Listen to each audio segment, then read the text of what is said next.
Welcome to How to Forgive and Forget. Help is needed, but not always appreciated. Notes. TW. Disassociation, suicide. Please don't read if you're sensitive to either of those things. If you want to skip, start reading at It's dark, and he's back in the room where he was when he stitched Toga up. The sheets are soft and dim light comes from a computer on a desk. Shigaraki is right beside him, bony arm pressed against his own. Twice is sitting in the chair, watching them with concern. See the end of the chapter for more notes. He's walking under a bridge when he sees it. It's the weekend just after sunset, and the street lamps barely illuminate the crumpled form. Blood pools out from the person, and Izuku can already tell they aren't going to make it. Quietly, he approaches them, taking note of their shoeless feet. He tries not to think too hard about what that signifies as he moves forwards. Their hand is outstretched at an awkward angle, and their eyes are open and oddly panicked as they watch him. Oh, they're probably worried I have a healing quirk. His stomach twists uncomfortably, and he kneels down beside them, ignoring the blood pooling at his feet. May you rest peacefully in whatever afterlife there may be. May the words of those who hurt you wash off of your skin, and may the wounds they gave you heal. I hope that you never know suffering again, he murmurs, the words spilling from his lips like a prayer. There's surprise in their eyes, but it quickly morphs into quiet gratefulness. He smiles, but they're gone. The smile drops, and the knot in his stomach grows tighter. After notifying the police of the body, he wanders away from the bridge, staring at the contacts in his phone. His mom is right out. She's currently enjoying her first vacation since he was born. Yagi is probably working on lesson plans. Todoroki doesn't need any more bullshit in his life. Anyone from school is out. So that leaves. Quietly, he hits Shigaraki's number and waits. It picks up on the third ring, and Shigaraki seems somewhat annoyed. You could have just texted me. What's up? Can you? He chokes when he sees the blood on his shoes. The villain notices something is wrong, though, because he sounds less harsh the next time he talks. Where are you? He whispers the address to Shigaraki, who hangs up promptly. Mechanically, he puts his phone into his pocket and stares at his shoes, watching the blood gleam in the dim light. A hand on his shoulder guides him into mist, sounds that might be words coming from somewhere far away. Distantly, he notices someone squeezing his shoulder and moving him onto something soft. He wraps his arms around it himself, blinking and trying to get his bearings, trying to hear words. It doesn't work. Tears don't come. Izuku's tears never come in the face of tragedy anymore. He's far too used to it. Instead, he feels mind-numbingly cold. Did you forget? He doesn't want to feel cold. Fingernails dig into his palms and blood drops through his fingertips, just like the blood from the body. The same blood that's on his shoes, a gloved hand, forces him to stop digging, and slowly everything sharpens. Blinking, he looks over to Shigaraki, who stares at him more intensely than usual. It's dark, and he's back in the room where he was when he stitched Toga up. The sheets are soft, and dim light comes from a computer on a desk. Shigaraki is right beside him, bony arm pressed against his own. Twice is sitting in the chair, watching them with concern. Hey, kiddo, you were really out of it for a while there. You want to call your mom and let her know what's going on? For once, Twice doesn't contradict himself. It's oddly jarring. She's on a weekend trip, Izuku responds dully. Neither of them comments on it, and he doesn't really have the energy to do much besides lean more against Shigaraki, resting his head on the man's shoulder. The blue-haired man stiffens but doesn't move away, and Twice slips beside him, gently rubbing circles on his back. It's grounding, and keeps him from slipping away into his thoughts. Breathing even, he closes his eyes, relaxing and drinking in the familiar smells and sounds. Underscore, underscore, underscore, underscore, underscore, underscore, underscore, underscore, underscore, underscore, underscore. Do you know what happened to Zuko? He looked pretty upset. Toga frowns, watching the door where the three people disappeared 30 minutes ago. No, I'm not sure, but Twice can probably handle it, Mag reassures the younger girl, gently patting her hand. Toga's frown slowly melts away into a small smile, and she turns back to her newly found knife. Hopefully, she could show Izuku her newest weapon when he felt better. Underscore, underscore, underscore, underscore, underscore, underscore, underscore, underscore, underscore, underscore, underscore. It's dark. Clouds of black smoke curl around him, obscuring his body and surroundings from view. The smoke clears a little, revealing 7 figures standing in a row. Their backs are to him, and their figures are partially hidden by smoke. Behind them, there are 2 blurry figures doing something. He tries to step forwards, but he's rooted in place. Frustrated, he opens his mouth to cry out. His arm reaches out, covered in smoke, trying to reach the figures. As if hearing his call, they turn to face him. They all range in age and appearance, but in place of eyes, there are glowing lights. Dimly, he recognizes them. They're from the sports festival. When Shinsu, the lights fixate on him, making it hard to think, hard to breathe, and they all rush forwards, arms outstretched, to get away. Hands clasp his forearms, holding him in place. Blurry shapes move in front of him, and warm light comes from somewhere above him. Izuku. He can't breathe. Freak. Loser. Waste of space. Deku. Be realistic. Take a swan dive off of the Izuku. A hand grabs his own, squeezing. The sensation grounds him, chasing away the voices and the feeling of being suffocated. He gasps for air, the pressure on his chest suddenly gone. As he breathes, another hand gently rests on his shoulder, not pinning him in place, rather letting him know they're there. It takes several minutes for him to realize that Shigaraki and Twice are here too, and both are holding his arm and shoulder, respectively. The pressure from their hands is a welcome distraction from the thoughts of last night. "Hey," he croaks out, voice rough.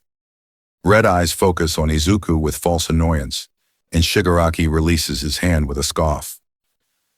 Absently, Izuku notes the villain's lack of gloves and the dust that currently covers them in the bed. He must have disintegrated them.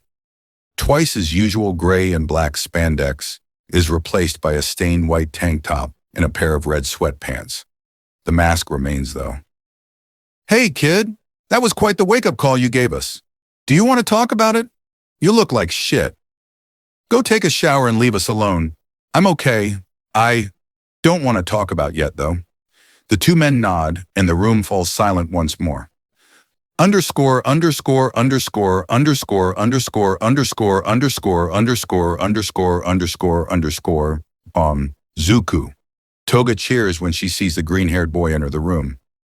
Izuku smiles, more subdued than usual, but a far cry from the blank expression he wore last night. The other league members watch the interaction, and subtly relaxing when they see the green-haired boy smile. "Himiko, how are you?" Conversion flows very easily with the blonde girl, and by the time Kurogiri brings in breakfast, he successfully pushes the memories of the part 24 hours into a deep, dark corner of his mind. Notes: I'm basing Izuku's disassociation off of research for the most part, but if I do anything wrong, please feel free to let me know in the comments. Things are going to get rougher from here for Izuku, but he'll get plenty of cuddles and appreciation afterwards. Chapter 12. It's the little things that count. Joan notes. See the end of the chapter for notes. The next time he goes to the League's hideout, he has 2 gifts. Quietly, he hands the first gift, a pair of bright red gloves, to Shigaraki. Upon receiving a confused look, he smiles and explains, "You disintegrated the other ones last time. Plus, you always wear black. It'll look cool." Shigaraki nods, muttering something about them being the right shade of red to hide blood. The green-haired boy chooses to ignore it. The next gift was chosen on instinct while he was searching for books on stress-relieving exercises in a 2 a.m. shopping spree brought on by his recent nightmares.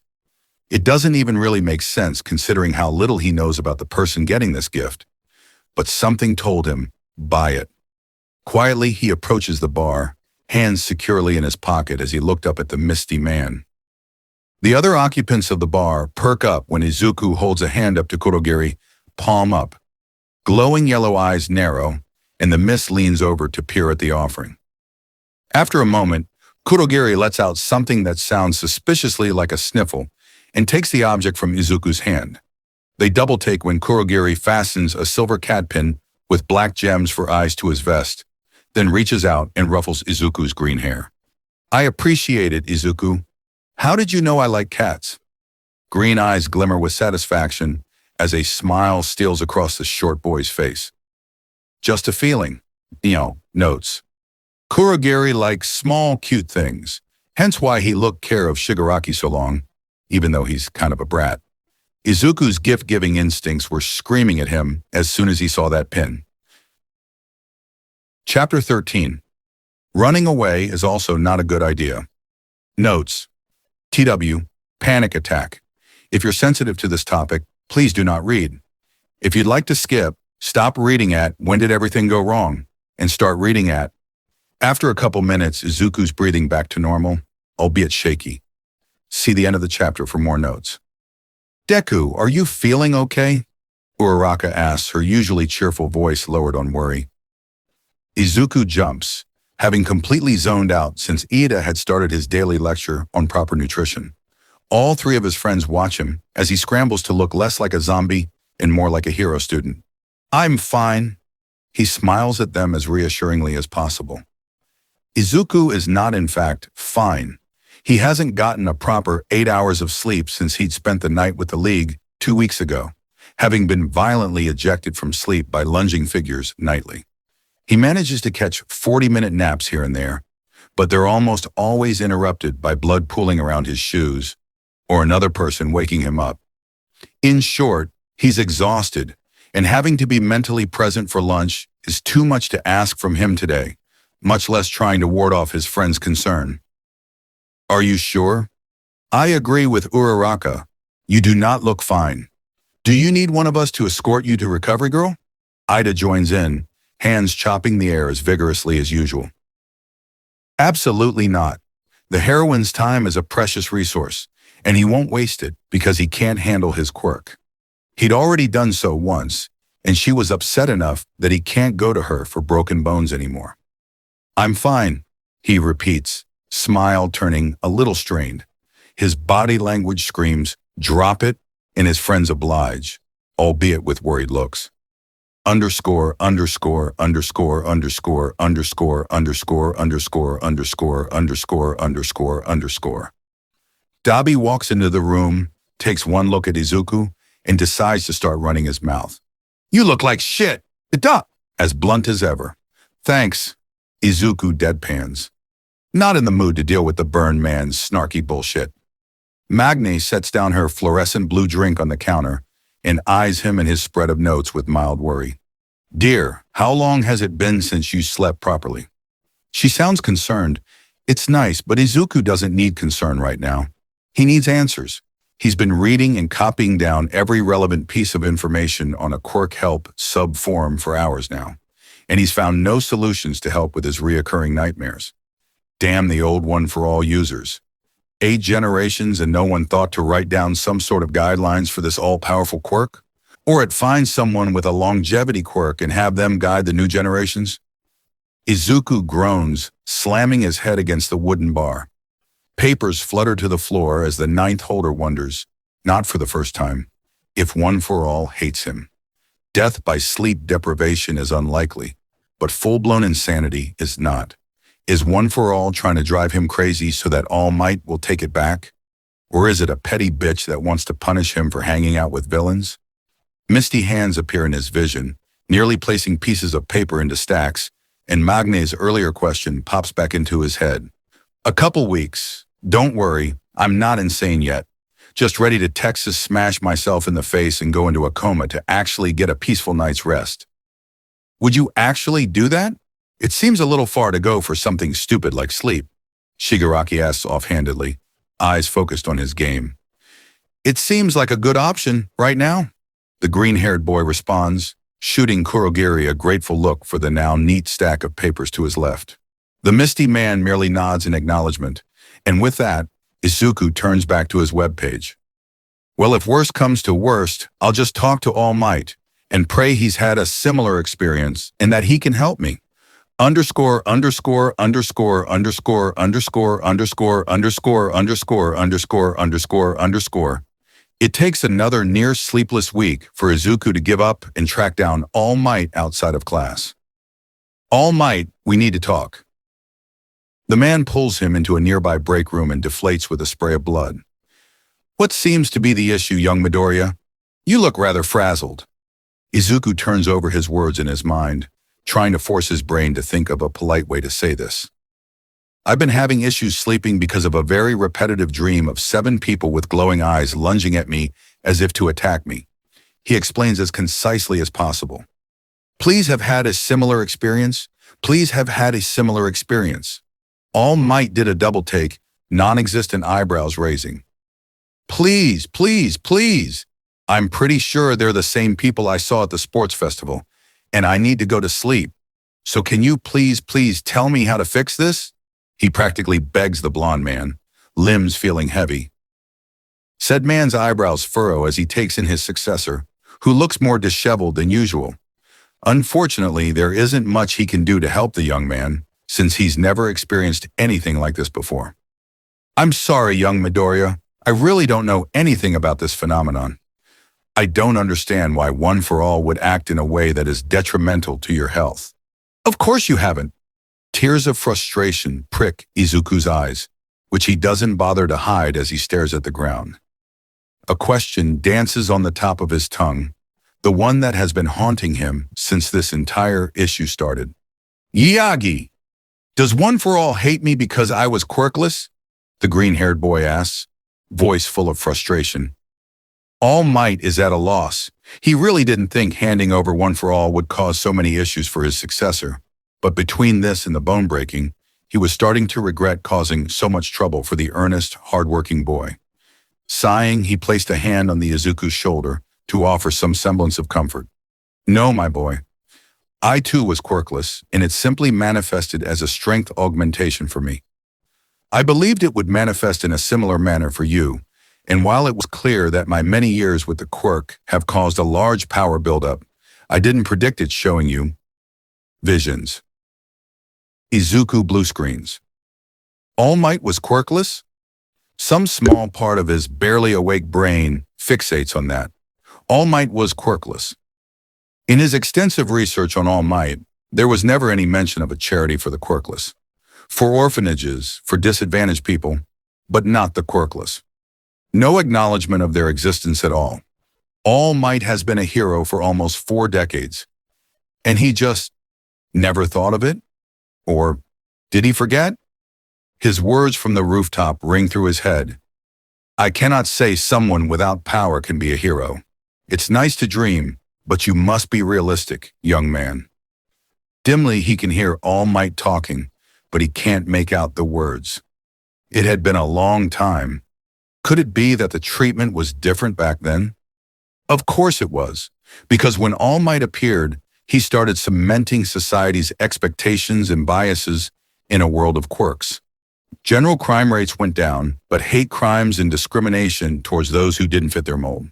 Those with mutation quirks, those with mental quirks, those with scarily destructive quirks, and the quirkless, the quirkless, skyrocketed. He knew.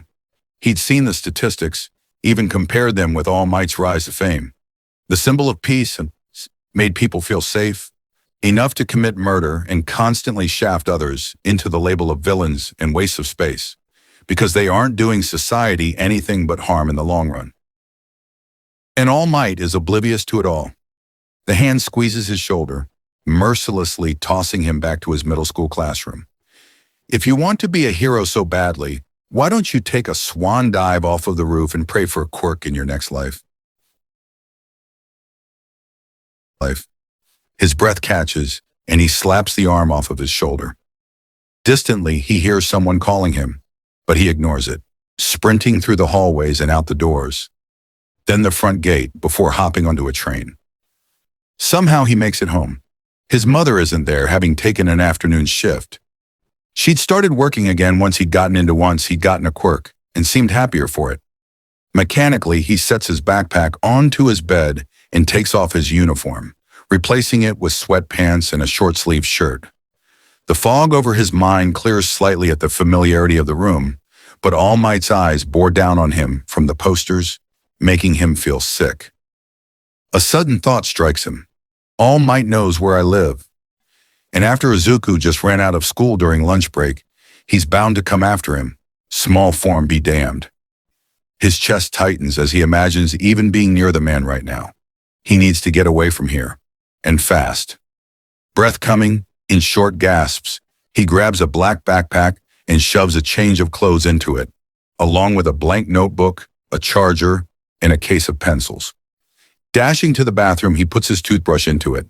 He sends out a text to Shigaraki with coordinates and a time estimate before powering off the phone and stuffing it into his pocket. He doesn't want to be found. Finally, he shoves black sneakers onto his feet and pulls on a surgical mask, dashing out the front door and hopping onto another train. He rides it to the coordinates, then rests on a park bench, black backpack secure in his arms as he stares at the clear sky. It isn't fitting for his current jumbled mood. The hell is going on, Izuku? I thought you were supposed to be in that stupid-ass hero school right now. Shigaraki rasps somewhere to his left. The green-haired boy turns to see Shigaraki in civilian clothes, looking annoyed. He breathes out a sigh of relief at that and stands up, clutching his bag tightly. Can I stay with you for a few days? The request makes Shigaraki's eyes narrow, and he takes a little closer look at the other boy. His hands are shaking slightly, and his feet are planted defensively. His pupils are dilated, so much so that it's hard to see the green in his eyes. There are heavy bags under his eyes too. His breathing is shaky as he waits, and his lips are tightly pressed together, almost bloodless as his eyes dart around. Add in his unusual paleness, and Shigaraki would say he's scared. But of what? He's a hero student, but not a normal one. A normal hero student wouldn't ask to stay with villains, and they wouldn't carry so many scars on their body, and they wouldn't have the talent to find so many loopholes in the law and use them to his advantage. The blue-haired man sighs, then grabs Izuku's wrist. Fine, but I want an explanation. They delve deeper into the park, disappearing into the trees and then into purple mist. Izuku lets out a sigh of relief when he sees the bar. Thankfully, the room is empty, save Kurogiri, so no one will question why he's here in the middle of the afternoon on a school day. Shigaraki drops his wrist, watching the boy visibly relax at the sight of the familiar room. The bartender watches too, somewhat confused by this entire situation. Well, brat, why the hell are you skipping school? If this is some stupid teenage rebellion, I'll have Kurogiri drop your ass into the ocean. The scarred man threatens, pointing to Kurogiri, who looks disgruntled by the call-out.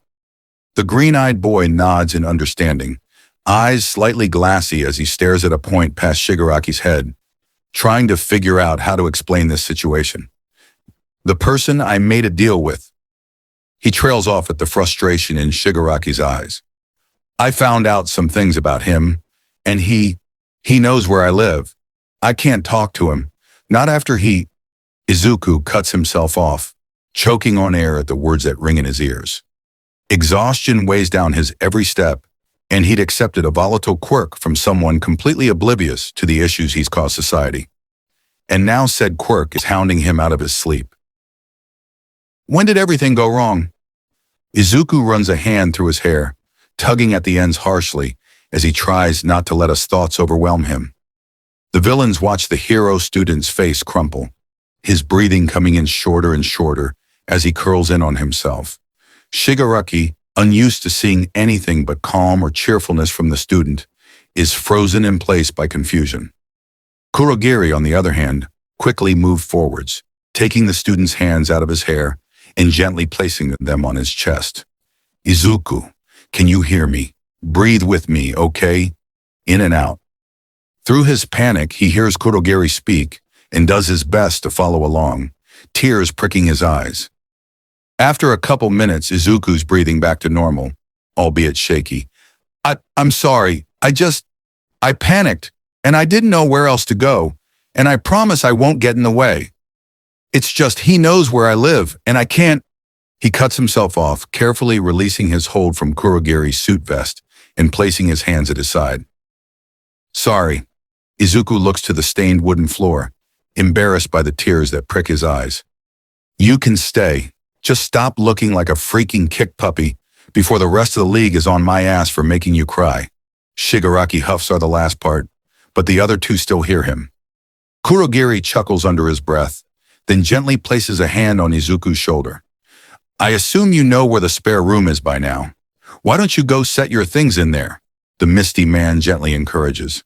Izuku nods, relieved at their acceptance of his impromptu stay.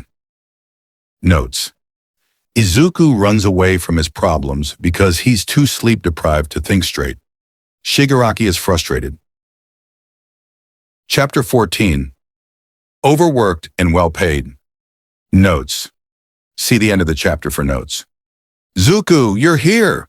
Toga squeals and hurls herself onto his lap, a big grin on her face. She does this often enough that he's used to the physical contact, though he knows better than to not be on guard.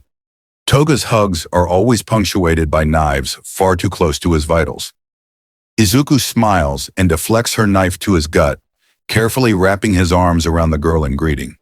Hey, Himiko, is that the bush? Here on a school night? Naughty boy, Magni says, plopping herself down in the bar stool beside him. Hey, kiddo. Goodbye, brat. Hi, Magni twice. How was your day? They proceed to tell him about a fight they'd gotten into, where Twice panicked and chucked a shaken soda can at the feet of two people trying to pin Toga down, and effectively blinded both of them. Toga cackles about the surprised looks on the people's faces, and Magni laughs as she recounts Twice's apologies to said people. Both lament over the fact that they didn't take pictures, and by the end of it, Izuku feels the tension leave his body. This is what he wants. Easy conversation, funny stories, and laughter. No destiny or legacy or symbol or all might was quirkless. It's perfect. Underscore, underscore, underscore, underscore, underscore, underscore, underscore, underscore, underscore, underscore, underscore. Kurogiri, do you need help with anything? Izuku peeks through the kitchen doors warily. No? The last time Twice tried to enter the kitchen, he was nearly decapitated by knives falling from portals in the ceiling. Most of the league steer clear of the kitchen while Kurogiri is cooking, though it's probably best for everyone involved. As far as Izuku can tell, the Misty Man is a bit of a perfectionist when it comes to food and drink preparation. Still, he's not going to sit around uselessly while he's staying here. That would be impolite. I'm all right. Kurogiri cuts himself off when he realizes who he's talking to. Slowly, he turns around, carefully eyeing the green-haired child with something akin to hope blossoming in his chest. Could it be a competent kitchen assistant? Unaware of Kurogiri's thoughts, sweat drips down Izuku's back at the Misty Man's scrutiny. Was he going to get decapitated? Dropped into the ocean? Or worse? There are pre-washed vegetables on the cutting board. Wash your hands, then cut them evenly, Kurogiri commands, pointing towards the countertop. He will observe closely. If the boy has no aptitude in the kitchen, then he can always teleport him to the couch. The green-haired boy nods, then heads over to the sink and washes his hands thoroughly, internally freaking out about Kurogiri's command and marveling his still living, yet to be threatened status.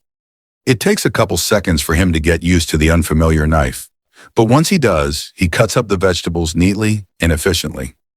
Years of cooking with and for his overly anxious mother led to him picking up her extremely efficient cooking habits. I'm done. The Misty Man nearly sobs when he sees the nearly sliced vegetables organized in well-separated piles across the board. Tamura could never not, with his disintegration quirk and constant hypervigilance, to avoid accidentally destroying something important. Not that he'd go anywhere near the kitchen. He'd learned his lesson after he disintegrated one of Kurogiri's good pans at the tender age of 10.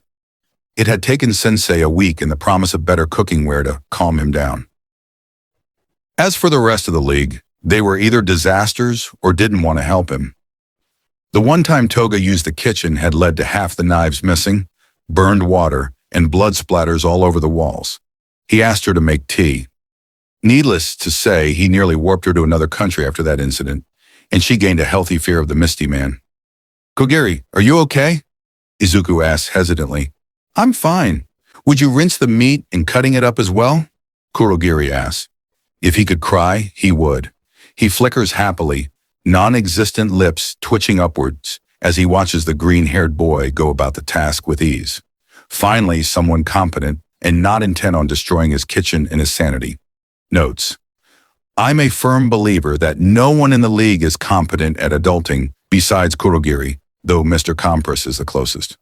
Izuku knows how to cook and do utilities because he lives with a working mother, and his dad went to go get milk and never came back.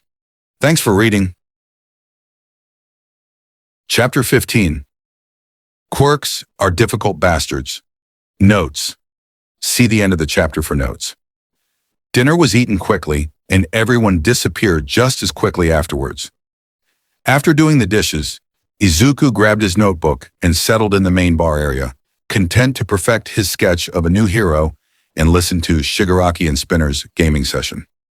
They're the only ones in the room, Kurogiri having disappeared to God knows where after the kitchen was properly cleaned. Honestly, Izuku doesn't blame him. Gaming sessions can get violent. Not physically, but the two villains' colorful verbal insults were enough to leave anyone cringing from the imagery. The sound of them arguing is familiar enough to have him on the edge of dozing, his pencil slowing to a stop as his eyelids slide shut.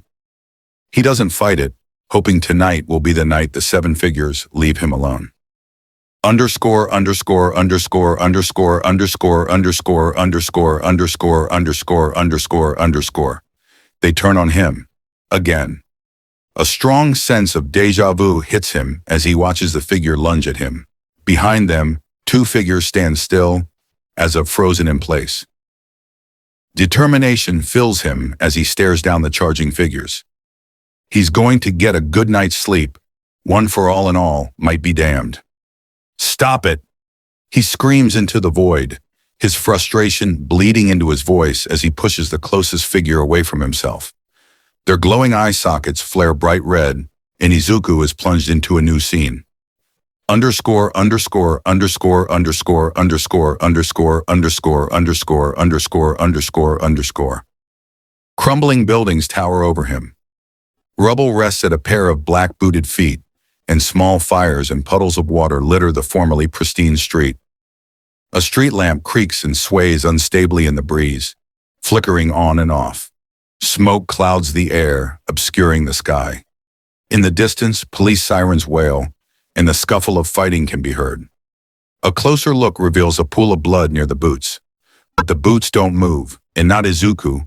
It's someone else, someone else's body, someone else's life, grips the objects in their hands. Said objects seem to be molded to their hands, the cloth wrappings softened and pliable under their calloused hands. The weight feels like a weapon, but there's no way to confirm it, because a loud, ineligible shout sends them running, their side twinging with pain. But it isn't Izuku's pain. This feels different from the burns and cuts and broken bones, leaping over rubble and ducking into a nearby alleyway. They pause to rest, about to put away the objects in their hands. But something stops them.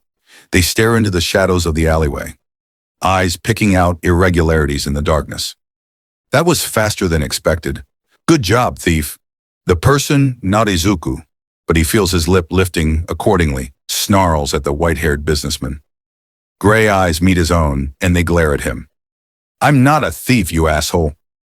The voice is androgynous, and the objects in their hand swords, Izuku realizes, raise up, the cold metal glinting as they slide into a fighting stance.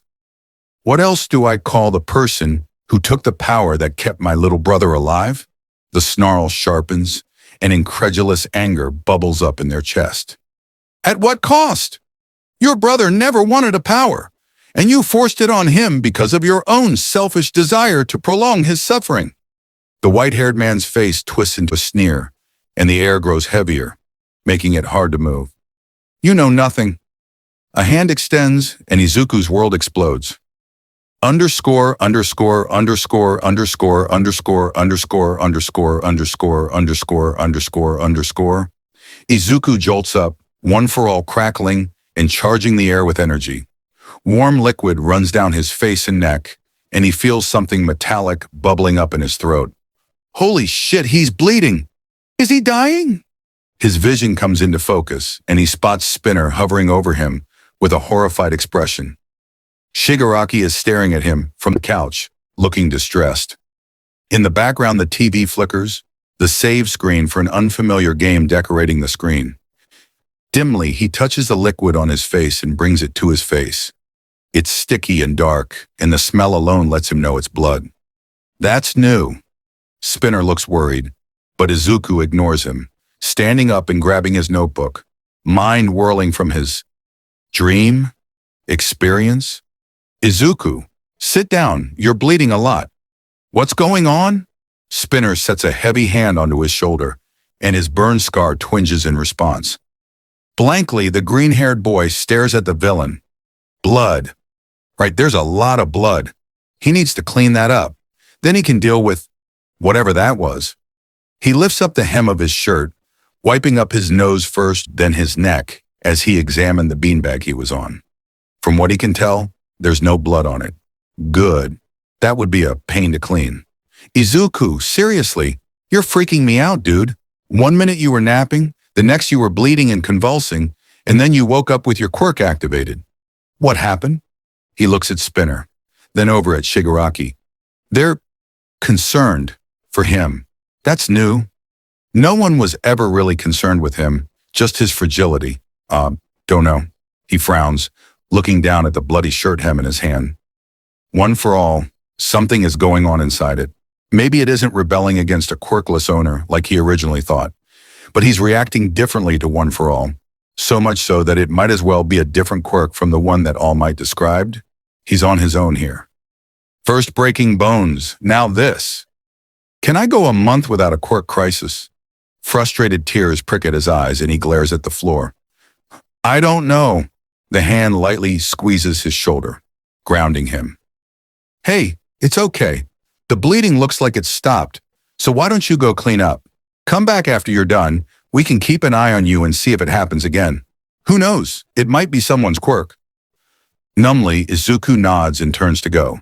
There's not much he can do right now, but washing off the blood seems like a good start.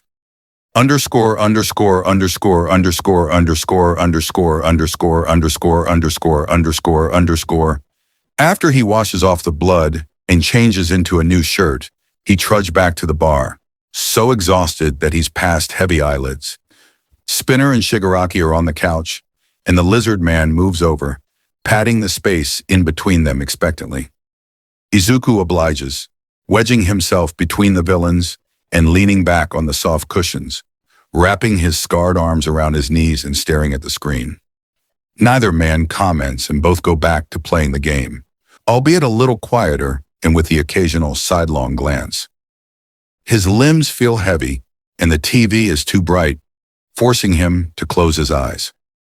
The faint sound of gaming music lulls him into darkness, and for the first time in weeks, Izuku sleeps peacefully. Notes: I have no regrets. Ends. Chapter 16. Leaving the bar. Don't forget your disguise. Notes. See the end of the chapter for notes. I'm going to get a slushie. Wanna come, Zuku? Toga leans over his shoulder, peering at his notebook. Izuku blinks and looks over at her skeptically. Himiko, I'm officially missing. Even if I'm plain looking, going outside is testing my luck. Yellow eyes narrow and she pouts, slumping against his arm. Oh, come on, Zuku. It'll be quick, I promise. Izuku frowns, looking down at his notebook, then back at Toga. This is a really bad idea, but he doesn't want to say no. Getting some fresh air would be nice. What if I give you a disguise? Will you come then? The green-haired boy sighs, then nods. Toga lights up, and he's tugged away from his notebook and into her room. Underscore, underscore, underscore, underscore, underscore, underscore, underscore, underscore, underscore, underscore, underscore. Himiko, why did you give me a tank top? Toga turns around, surveying him. A dark look flits over her features, but it's quickly replaced by joy. Oh my God, you look so cute, she squeals. He shifts, a little uncomfortable with his scars being out in the open like this. Usually t-shirts and long-sleeve compression shirts hide the extensive scarring on his back and arms, but the black tank top leaves a lot on display. Still, it's a good disguise, mostly because he'd never wear something like this out in public. Sighing, he resists the urge to comb a hand through his now gelled back hair. The gel had some sort of tint in it, so his hair looked more black than green now. Add in tight jeans and more eyeliner than he would ever dare attempt to put on, and he's basically unrecognizable. Thanks, Himiko. Doesn't this seem excessive for a shushi, though? Nope. The spot we're going to is in another district, so you'll have to look really different, she says, then grabs his hand and opens her door, pulling him out into the hallway. Izuku doesn't resist, allowing himself to be led back to the main bar area. You have money to buy this stuff, right? Mm-hmm. Let's go. Fortunately, the bar is empty, save Kurogiri, whose place at the bar is semi-permanent, and they leave quickly. Underscore, underscore, underscore, underscore, underscore, underscore, underscore, underscore, underscore, underscore, underscore. The walk to the place with shushis proves to be eventful, especially since Toga had taken it upon herself to attempt to get them into multiple dangerous situations. He pulls her away each time, gently redirecting her towards their original destination. The entire time, he keeps an eye on patrolling heroes and passing cop cars, cataloging the people that pass them.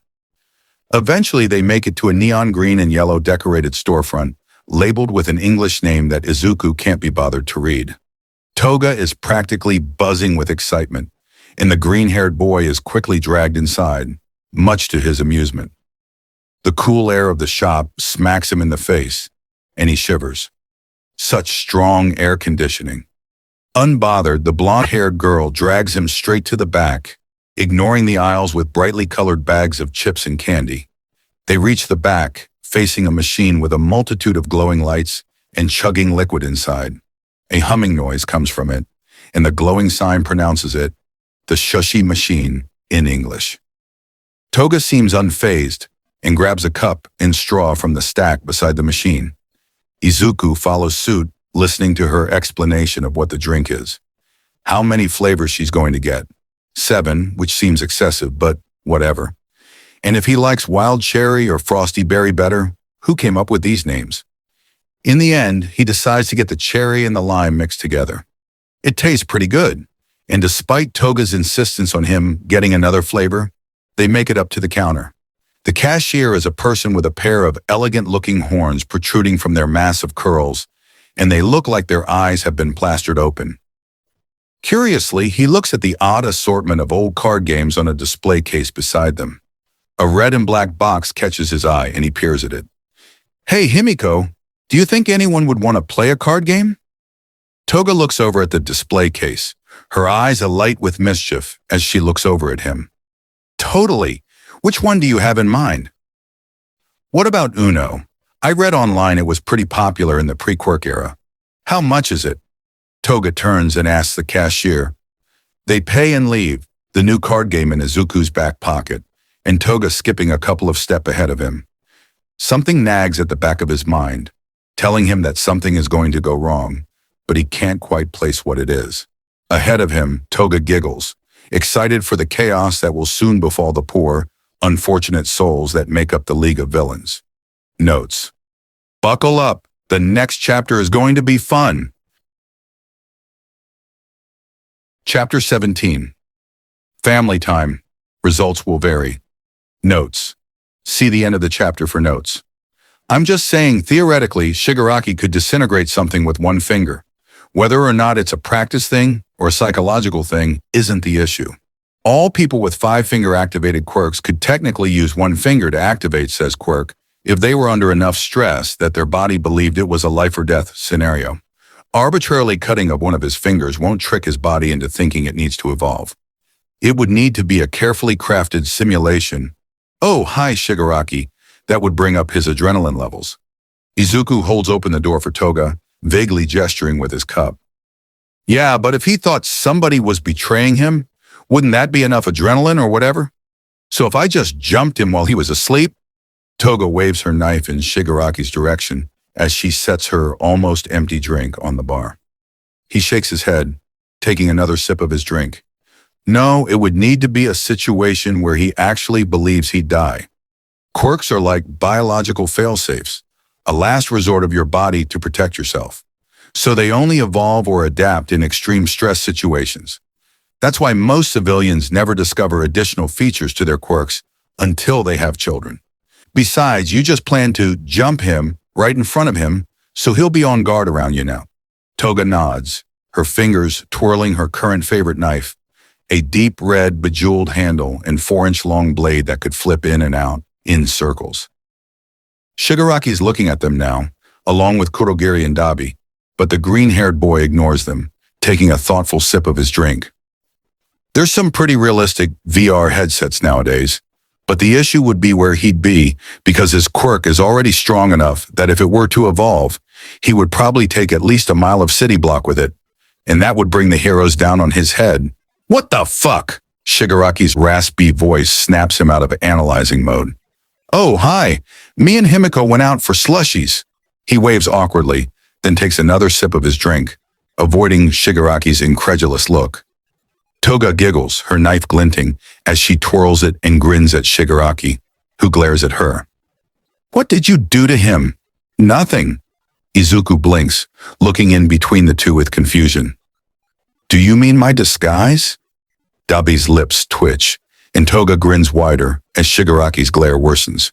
He frowns, looking in between the tense occupants of the bar.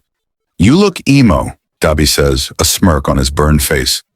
I asked Himiko to dress me like you. Izuku shrugs, taking another sip of his drink as Shigaraki cackles, easing the tension in the room. Insulting Dabi always puts him in a better mood. Dabi huffs something close to a laugh, and Toga snaps her knife closed and smiles at him. Kurogiri lets put a noise that sounds suspiciously like a sigh of relief. Smiling, he picks up his notebook from where he left it. He turns to leave, then remembers their spur-of-the-moment purchase. By the way, have any of you heard of Uno? Behind the ominous black V comma, a 200-year-old man chokes on his water. Nah, isn't that the Spanish word for cat or something? Dabi picks at a loose staple on his face. No, it's Spanish for red, dumbass. Is it a game or something? Shigaraki asks, gloved fingers scratching his scarred neck. Yeah, it's a card game from the pre-quirk era. We bought a deck while we were out. Want to play? Toga asks, a mischievous smile on his face. A card game sounds splendid. What are the rules? Mr. Compress appears out of thin air, making everyone jump. I don't know yet. I think there's instructions inside. I don't want to play with Compress. He always cheats at card games. Shigaraki whines, flopping back onto the couch. Dabi nods his head in agreement. Mr. Compress presses a gloved hand to his black vest. I'm hurt, gentlemen. When have I ever cheated? Every time Dabi and Shigaraki groan in unison, then Shu glares at each other. Toga just grins. Well, he doesn't know the rules of the game, so he technically shouldn't be able to cheat. Besides, I'm pretty sure you need at least 4 players for this, so why don't we play one round and see how it goes? Underscore, underscore, underscore, underscore, underscore, underscore, underscore, underscore, underscore, underscore, underscore. +4, asshole. Dabi smirks. I only had 2 cards left, you dick. Shigaraki howls, slamming his fist down in the wood floor violently. Kurogiri sighs and looks down at his cards, waiting for his charge's temper tantrum to be over so he could go have turn. Underscore, underscore, underscore, underscore, underscore, underscore, underscore, underscore, underscore, underscore, underscore. Mr. Compress, give me the wild cards. Izuku sighs, holding his hand out to the older man with a tired expression. I'm sorry, Mr. Compress asks politely, trying to bluff. I've seen you marbling them for the past 3 rounds. Please give them back to me so I can reshuffle the deck. He keeps his hand out, waiting. After a long moment of silence, Mr. Compress pulls out a handfuls of marbles from his vest pocket and hands them to Izuku. How did he do that? No idea. I told you he'd cheat. Underscore, underscore, underscore, underscore, underscore, underscore, underscore, underscore, underscore, underscore, underscore. What are you playing? Looks boring. I've never seen that card game before. Several sets of eyes turn on the newcomers, and Izuku sighs and starts shuffling again. Apparently, he's the only trustworthy person playing, so he'd become the permanent dealer at everyone's insistence. Make yourselves comfortable. Kurogiri, please explain the rules to them.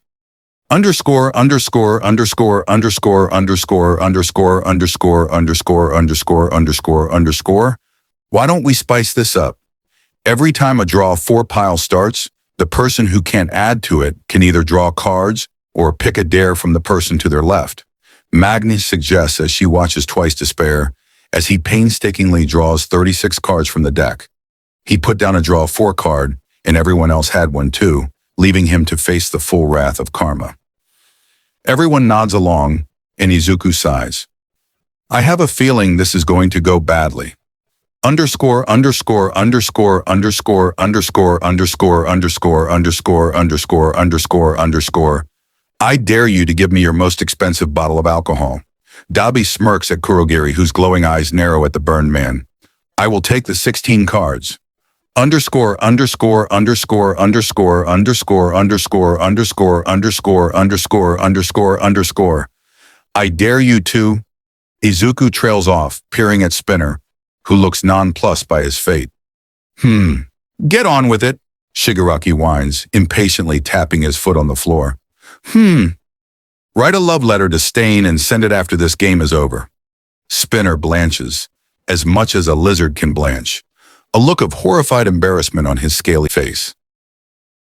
Dabi grins, Twice Wolf whistles, and Magna pats the lizard man on the back sympathetically. Shigaraki rolls his eyes and Toga giggles.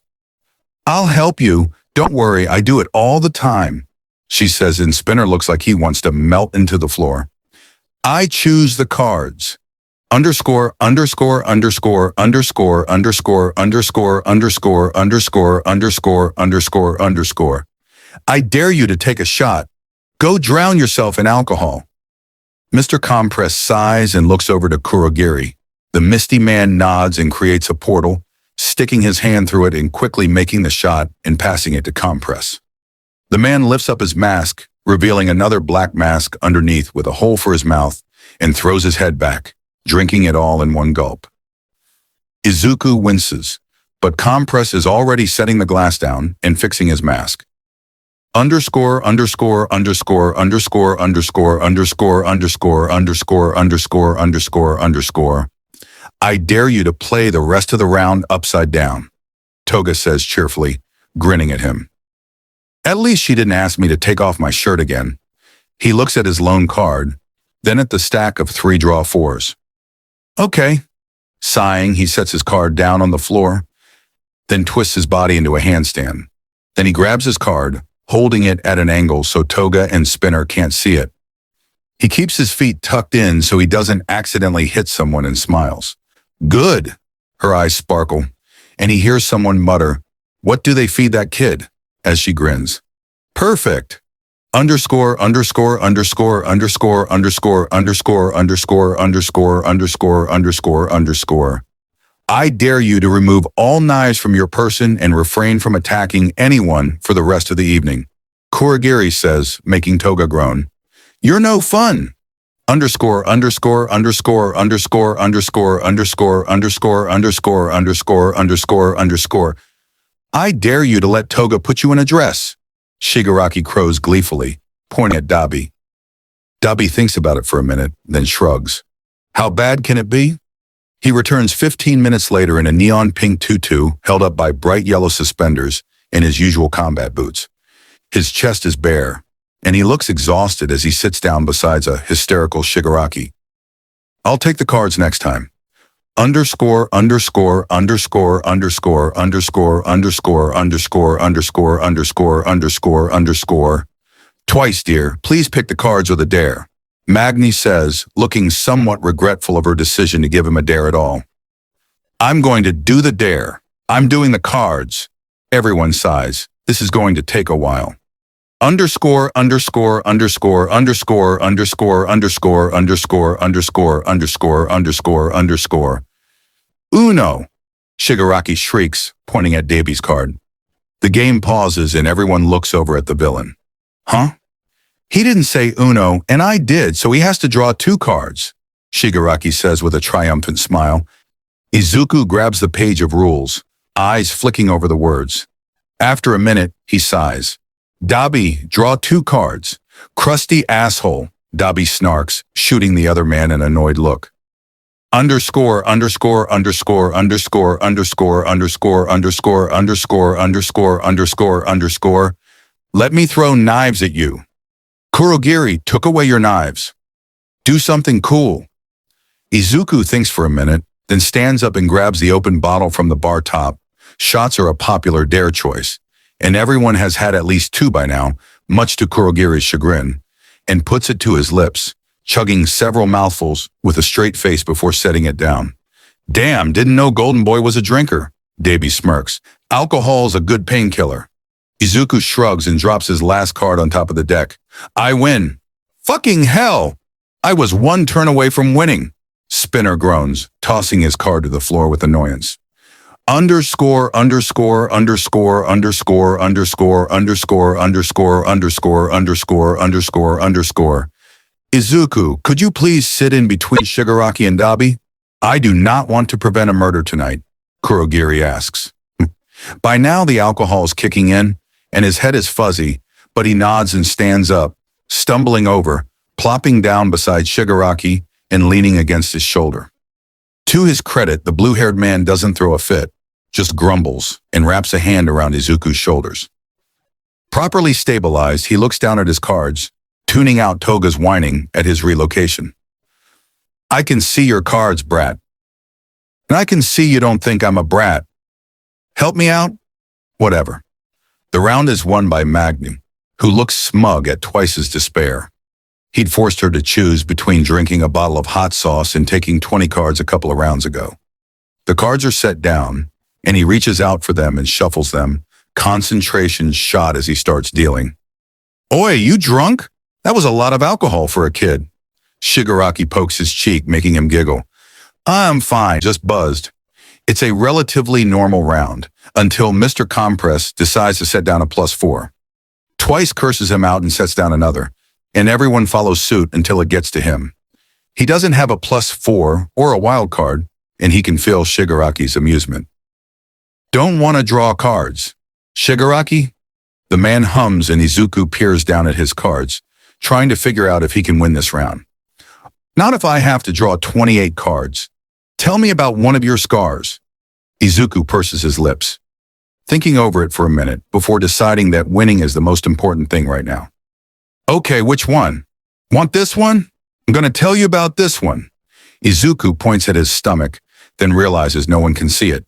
He huffs, then lifts up his shirt, revealing a pinkish web of scar tissue above his right hip. Whoa, I forgot what it looked like. It matches! Izuku cackles and pokes it. It matches! Naiwe, I got tossed all the way across the city because All Might wanted us to work together. It didn't work. He hates me. He almost... Izuku trails off, frowning before brightening again. Got tossed into the air. That was so fun. Felt like flying and landed wrong. Stupid railing. Had to fix myself up again and he almost undid all of my hard work. Asshole. Where was I? Right. Big explosions and lots of screaming. Couldn't hear it though. Everything was really cold and had trouble moving. And then a nice guy came and helped me. Wait, that's not right. He frowns, peering at his stomach. Nah, there wasn't a guy. It was Recovery Girl, but only after we won. It was really cold and there was a lot of blood. Not as much as last time though. She didn't look mad either, which was awesome. Have I asked for her autograph yet? When was this? Mr. Compress asks, his normally smooth voice sounding cracked under stress. Why is he stressed? Finals, are you okay? You sound upset. Are you upset with me? Did I mess up again? I'm sorry, can I? A hand lands in his hair, ruffling it. Blindly, he leans into the touch, silenced. He's not upset at you. He's upset at UA. Shigaraki's raspy voice runs from above him, and he pouts, wrapping his arms around the man's thin waist. Oh, you have muscles. I was wondering how you move so fast. You don't look very heavy, though. Bet I can pick you up. Can I pick you up? Don't worry. I picked up fridges before. You'll be easy, unless your quirk makes you heavier. I don't think it does. If anything, it would make you lighter. Because of decay dehydrating molecules at or pidgeotine does it to your skin, so why not your bodianim rambling? Aren't I? Sorry, you guys are just so nice. No one ever lets me ramble. Izuku trails off, then pulls Shigaraki closer to him, hugging him like a particularly homicidal, crusty teddy bear. A faint oof and muffled laughter makes him stiffen, to bury his face in Shigaraki's hoodie. It smells clean, probably thanks to Kurogiri. Oh, Kurogiri! Kurogiri! Kurogiri! How does your quirk work? Can you actually cut someone in half? Can you warp non-living things? What about small things? Can you store things inside your mist? What does your solid body look like? Oh my God, can you get things stuck inside of it? Have you considered trapping someone in an extended loop where they fall forever until you make it stop? I bet you have. You're so responsible. Were you ever at, Chef? Do you have a secondary memory quirk? You always remember my favorite snacks. He leans over, twisting his neck to look at the misty man, who flickers in surprise as he topples backwards into Dabi's lap. Shigaraki shouts and wiggles, but Izuku has him in a vice-like grip, despite his full attention being on Kurogiri. Underneath Izuku, Dabi catches Shigaraki's stray hand and shoots the blue-haired man a warning look. He rolls his eyes but stops thrashing, relaxing in Izuku's grip and glaring at Dabi, who he's now nose-to-nose with, much to his annoyance.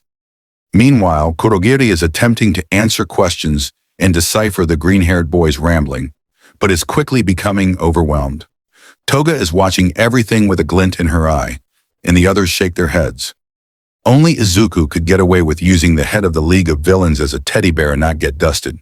Zuku! Zuku! Ask me about my quirk. She leans forwards, Uno forgotten.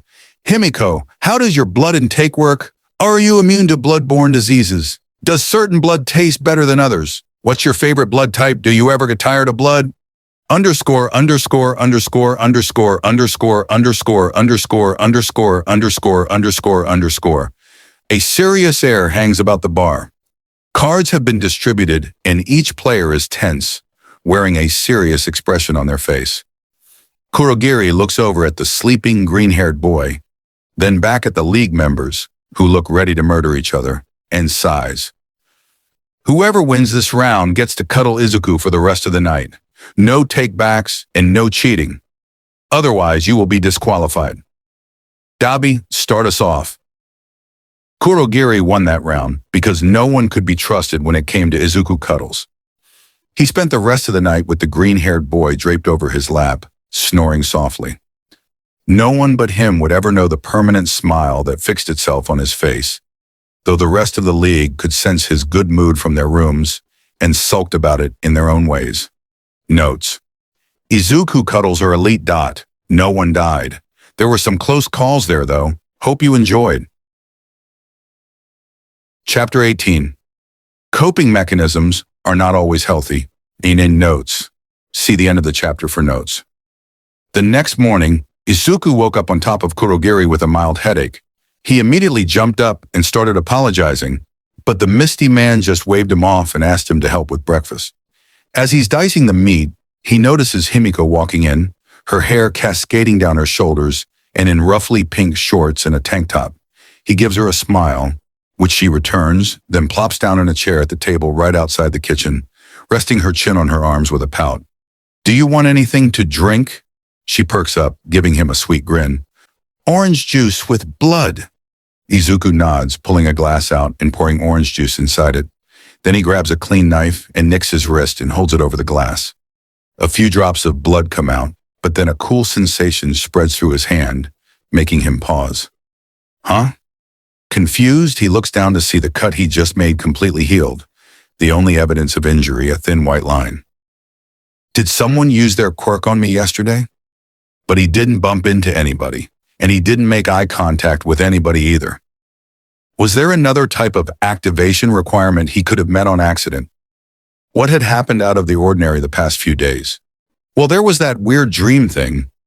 Kurogiri, does your sensei have a long-distance healing quirk? Kurogiri pauses his stirring of the pot and looks over at Izuku, who's staring at his wrist with unusual intensity. I do not think so. One for all buzzed under his skin, as if to reaffirm his sneaking suspicion. What is going on? Is One for All mutating? Why now of all times? Lips pursed, he nicks his wrist again, watching blood roll down his wrist before the skin starts stitching itself together at lightning speed. Eyes wide, he stares at the drop of blood as it splashes into the cup of orange juice. Okay, this is going to be a problem for future Izuku.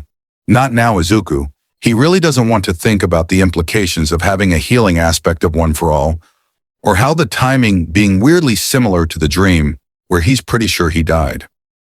Sighing, he sets the knife into the sink and rinses off his hands before setting the glass in front of Toga, who watches him curiously. What language was that? What? You were just muttering weird words. What language was that? It sounds pretty. Izuku freezes. What the fuck? He opens his mouth, then closes it and turns around. This problem is for future Izuku. He will not be dealing with his weird-ass quirk this early in the morning, especially not with an empty stomach. He will not think about it. Repress it and pretend it never happened. One for All buzzes again, and he wonders if it's laughing at his misfortune. It probably is. Underscore, underscore, underscore, underscore, underscore, underscore, underscore, underscore, underscore, underscore, underscore, pass the salt. Fuck you. Izuku sips his tea, watching Dabi and Shigaraki go at it over breakfast. Mr. Compress has lost the mask, revealing a fine-boned face with chocolate brown eyes and short, fluffy, almost curly hair. Is there something on my face? He shoots Izuku an amused smile, and the green-haired boy blinks. No, I just didn't expect your hair to look like that. Izuku pauses. His voice sounds weird. Mr. Compress blinks, looking confused. Is that French? What the fuck? A sense of despair washes over him. He'd hoped One for All wouldn't extend its bullshit to the breakfast table, but it's obvious the quirk's only goal is to make his life hell. Miserably, he pushes his plate aside and drops his head onto the table, attempting to postpone his oncoming mental breakdown. What is going on? Are you feeling okay, Bush? Mount asks. Absolutely not. I have a 200-year-old hell quirk intent on making my life miserable. He just nods and drinks his orange juice, deciding to not speak for the rest of the morning. Underscore, underscore, underscore, underscore, underscore, underscore, underscore, underscore, underscore, underscore, underscore. Izuku drapes across the beanbag, nursing his headache. It had gotten worse since breakfast, since he's trying to pretend that One for All isn't intent on fucking with him, not to mention his alcohol consumption last night. Usually he doesn't chug alcohol. Smaller amounts worked well as painkillers, and it was easier to hide how regularly he drank than how many pills he had to take. Plus, he hadn't drank regularly in months. But he'd gotten carried away and drank a little too much.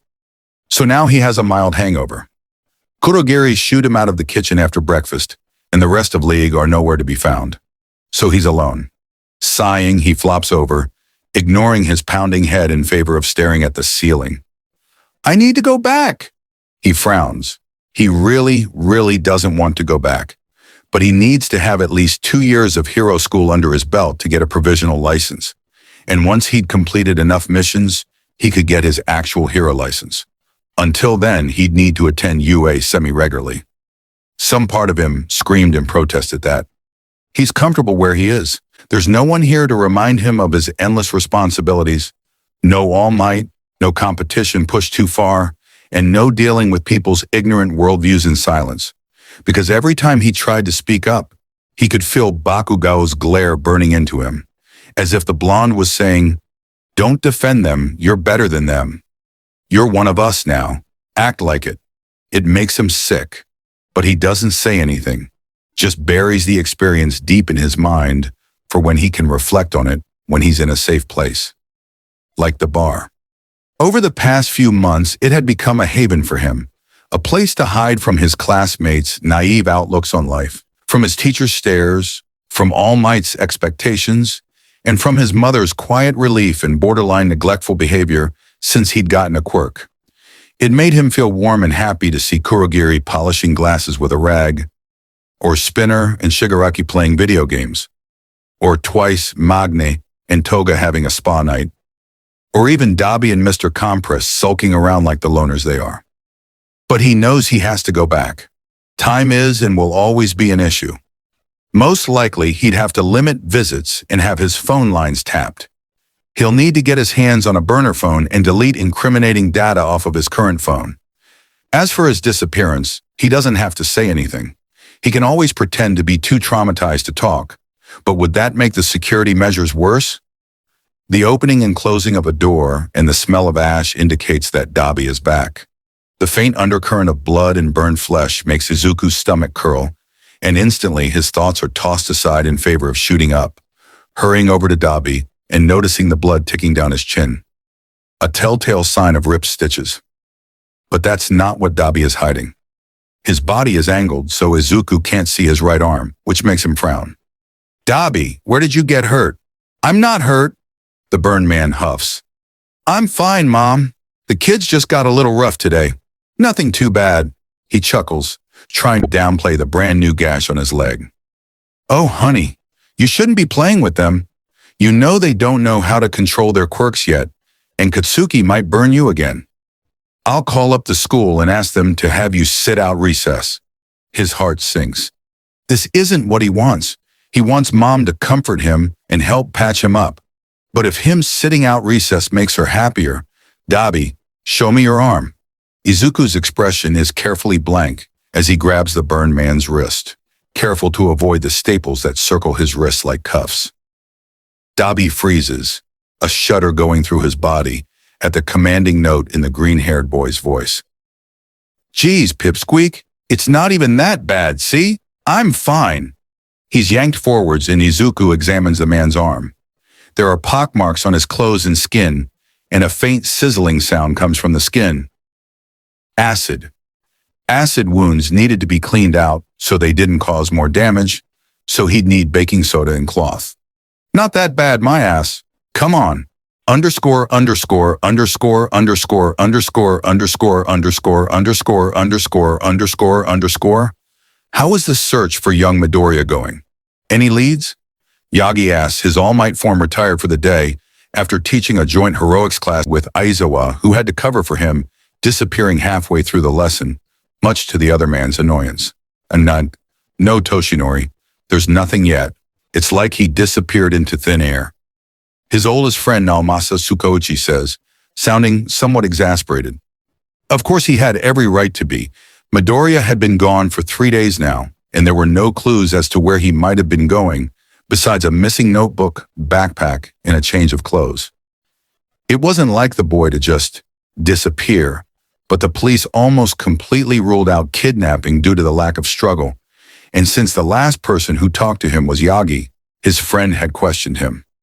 Nothing about his last conversation with his successor struck him as odd, although he was somewhat concerned when Midoriya ran out after he revealed he was quirkless. He never thought the boy would just disappear.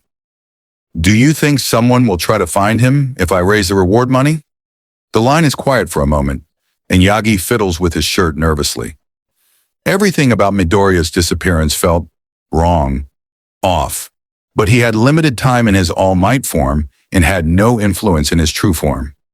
It is possible, Tsukuyoshi conceded, though he sounded somewhat reluctant. Okay, I'll do that. Please, call me if you find anything. Of course. Underscore, underscore, underscore, underscore, underscore, underscore, underscore, underscore, underscore, underscore, underscore. You have a tattoo? Izuku raises his eyebrows as he rinses the baking soda off of Dabi's arm.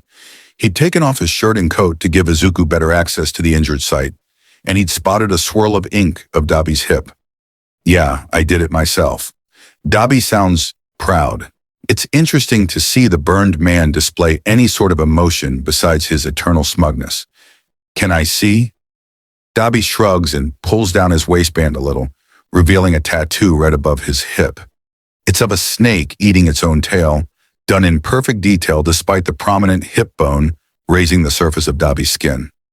Wow, that's so detailed. Does it have any sort of symbolism? You did an amazing job. Did it hurt? Izuku leans in, admiring the clear, strong lines that make up the scales of the snake. Thanks. It didn't really hurt, and it does have symbolism. I like tattoos because they help erase my scars, or at least make them prettier. Dabi shoots Izuku a dry smile and the green-haired boy blinks, but Dabi is already talking again. I still have the stuff I used to tattoo myself in my room, and they aren't too rusty yet. Izuku blinks again, the realization of what was being offered dawning on him. Hesitantly, he looks down at his scarred arms, now on display because he'd forgotten a compression shirt and it's too warm for a hoodie. Eyes focusing on the particularly large starburst burn on his left arm. Hiding them or making them prettier. He mostly hid them for other people. He doesn't really care about how they look or how many there are. They represent him being alive, despite the world being against him. But he'd have to go back to UA eventually, and he'd have to start hiding them again. And while that might not be fun, maybe he could take a piece of the league back with him. To comfort him whenever everything got to be too much and he couldn't reach them. I think I'll take you up on that offer. Izuku smiles, then turns back to the man's arm. Only after you're healed up, though. Dabi snorts but agrees, and the rest of the time in the bathroom is spent in comfortable silence. Notes. Dabi got upset about All Might leaving a scar on Izuku and decided to go blow off some steam. Cue Izuku losing his fucking mind because One for All is trying to help him, but it can't communicate verbally, and he's taking it as an attack to his sanity. Also, more hints into Izuku's past trauma. Yay! Chapter 19. A quirkless boy with a quirk. Cut 2 word notes. TW. Extreme violence and graphic descriptions of violence. If you're sensitive to this, you might want to skip this chapter completely. It's spread out across the entire chapter. See the end of the chapter for more notes.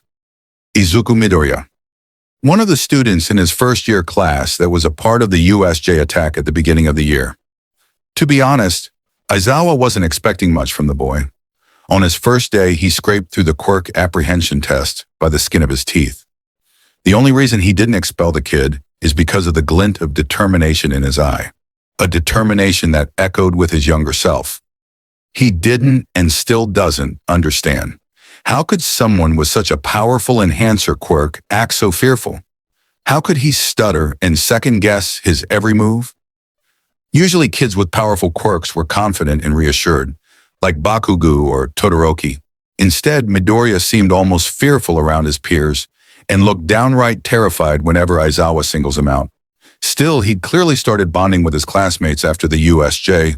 Trauma does that to people. And the sports festival. Hell, he even won the ever-stoic Todoroki over on his side. And now he's gone. Disappeared after running off of campus in the middle of a school day. The last person he talked to was that blonde idiot who refused to explain what exactly he said to Midoriya that would make him run off of campus. Aizawa had known Midoriya for less than a year, and even he thinks something is wrong. The green-haired boy had perfect attendance records, and he's one of the best-behaved students the Erasure Hero has ever taught. When Izuku hadn't shown up to class for a day, there were mixed responses, the most obvious one from Bakugo, who seemed to sense something was wrong. After a week of Midoriya not attending class, he'd given in and told 1A that their classmate was missing. It had led to some interesting reactions.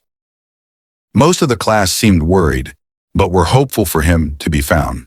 Some came up to him and asked him if there was any villain involvement, specifically from the League of Villains. He didn't really have an answer for that, but he comforted them as best as he could.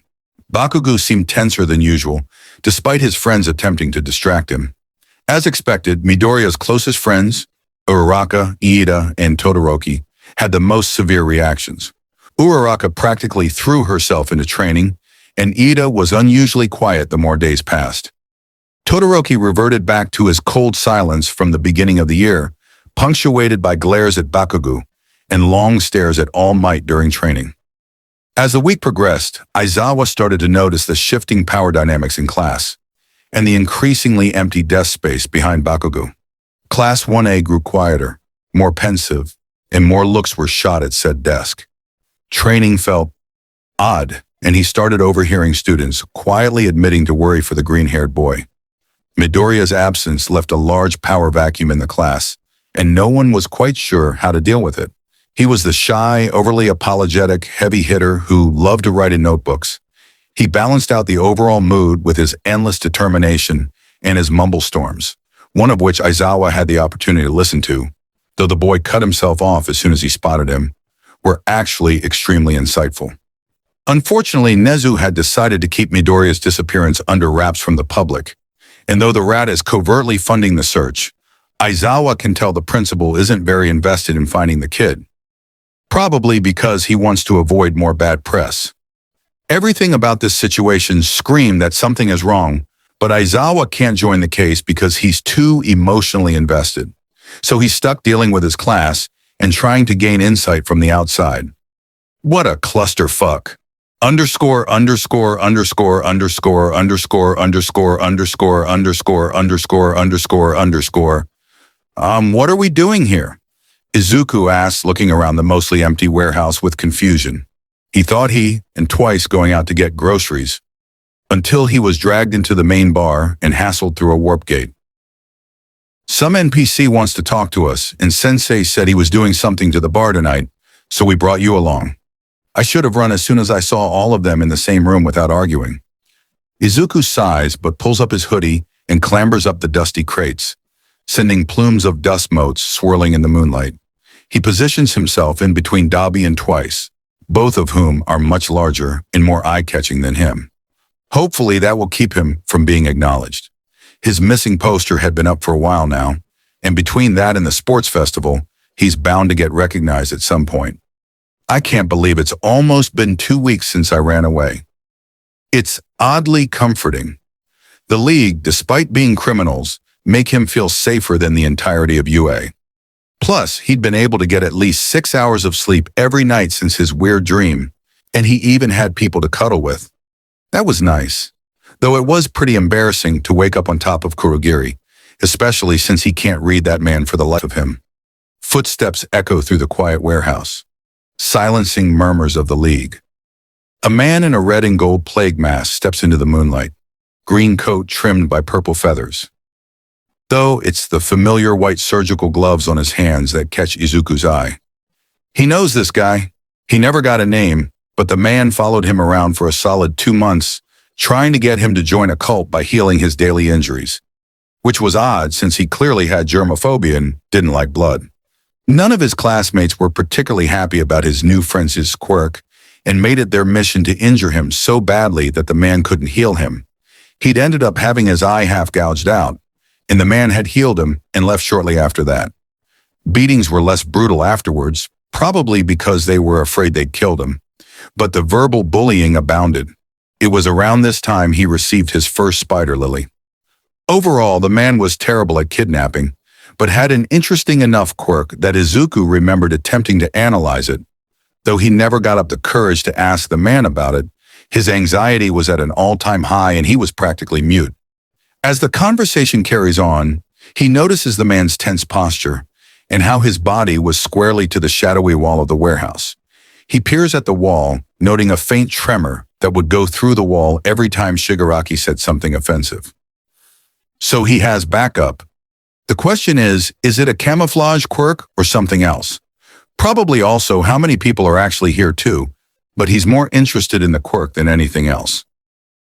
You would do well to listen to me. That old man is wasting time on you lot. Allow a newer, better organization to arise. If he funded me, I could bring about a new age to Japan. Surely he remembers the glorious days when quirks were nothing but fantasy? Doesn't he want that again? A truly neutral society where anyone can choose any career path without silly things like quirks getting in the way? Izuku blinks. A society without quirks was not all this guy is making it out to be.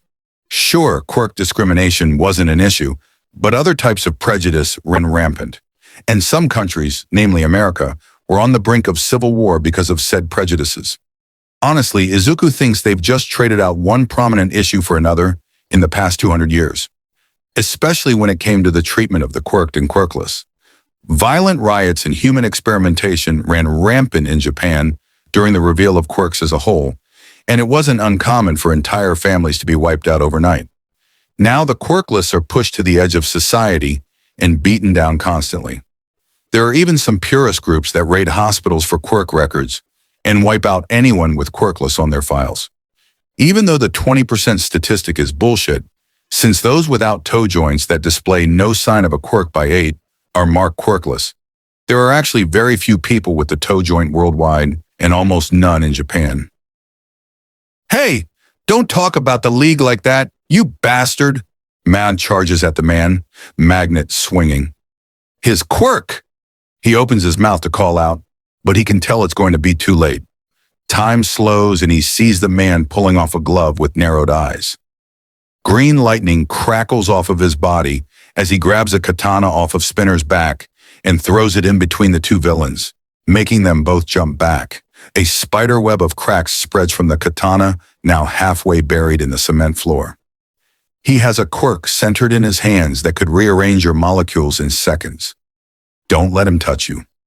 Magna pales, then looks from him to the man she almost charged, and back to him. Thanks, Bush. She sighs and retreats, settling back onto her crate. Unfortunately, Cult Guy's focus is now on him. This isn't going to go well. Who are you? No one looks very relaxed anymore. Cult Guy seems to have hit the limit of his patience for the night, and Izuku really doesn't want to see his backup up close and personal. He's pretty sure the guy said something about the Yakuza too, who were known for their liberal usage of guns during the riots at the dawn of quirks. Being shot is not on his agenda for tonight.